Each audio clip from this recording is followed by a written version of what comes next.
ഇത് കണ്ടോ, നമ്മുടെ പുതിയ കസ്റ്റമൈസേഷൻ ചെയ്തിട്ടുള്ള ഒരു സ്കേർട്ട് ആൻഡ് ബ്ലൗസ് ആണ്.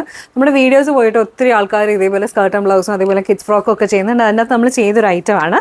അപ്പം ഇതിൻ്റെ സ്കേർട്ട് ഞാൻ ആദ്യം കാണിച്ചു തരാം. സ്കേർട്ട് വന്നിട്ട് ഇതേപോലെ ഒരു വെൽവെറ്റിൻ്റെ പാച്ച് കൊടുത്തിട്ട് നെറ്റിൻ്റെ അത് മെറ്റീരിയൽ, അതിൻ്റെ താഴെ ഇങ്ങനെ റഫിൾസ് വന്നിട്ട് ഇങ്ങനെ ഒരു പഫി ആയിട്ടായിരുന്നു ആ കസ്റ്റമറിന് സ്കേർട്ട് വേണമെന്ന് പറഞ്ഞു.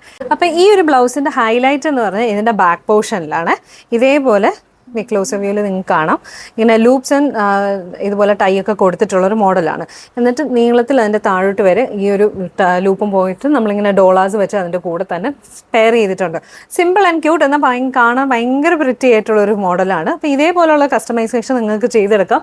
അപ്പോൾ നമ്മുടെ വീഡിയോസ് കാണുന്ന എല്ലാവർക്കും അറിയാമല്ലോ, നമ്മൾ ഏറ്റവും കൂടുതൽ ഇപ്പോൾ പോകുന്നത് ഇതേപോലത്തെ കിഡ്സ് ഫ്രോക്കും കിഡ്സ് സ്കേർട്ടും ബ്ലൗസും കസ്റ്റമൈസേഷനാണ്. നമ്മുടെ ചെയ്തപ്പോൾ വീഡിയോസൊക്കെ പോയപ്പോൾ മുതൽ ഇതേപോലത്തെ കിഡ്സ് ഫ്രോക്ക് കസ്റ്റമൈസേഷൻ ആണ് ഏറ്റവും കൂടുതൽ പോകുന്നത്. അപ്പം ഇതേപോലത്തെ ഓർഡേഴ്സ്, അതായത് ഏറ്റവും കൂടുതൽ വന്നിരിക്കുന്ന ഒന്നെങ്കിൽ ഈ ഞാൻ പറഞ്ഞ രണ്ട് കാറ്റഗറി, പിന്നെ മദർ ആൻഡ് ഡോട്ടർ കോംബോ ആണ് പിന്നെയും വന്നിട്ടുള്ളത്. അപ്പോൾ ഇതേപോലെ നിങ്ങൾക്ക് ചെയ്യാൻ താല്പര്യമുണ്ടെങ്കിൽ ഒന്ന് നമ്മൾ DM ചെയ്യാം, അല്ല വാട്സാപ്പിൽ കോൺടാക്ട് ചെയ്യാം. സ്റ്റോർ വിസിറ്റ് ചെയ്യാൻ പറ്റുന്നവരും കഴിവതും സ്റ്റോർ വന്ന് വിസിറ്റ് ചെയ്താണെങ്കിലും ചെയ്യും. പിന്നെ നമ്മൾ ഇൻ്റർനാഷണൽ ഷിപ്പിംഗ് ആണെങ്കിലും ചെയ്യും. അപ്പം ഇപ്പം നിങ്ങൾക്ക് പുറത്തുള്ള കസ്റ്റമേഴ്സ് ആണെങ്കിൽ നമ്മൾ വാട്സാപ്പിലോ ഇൻസ്റ്റാഗ്രാമിലോ കോൺടാക്ട് ചെയ്തിട്ട് ബാക്കി ഡീറ്റെയിൽസ് നിങ്ങൾക്ക് ഡിസൈനേഴ്സുമായിട്ട് ചെയ്യാം.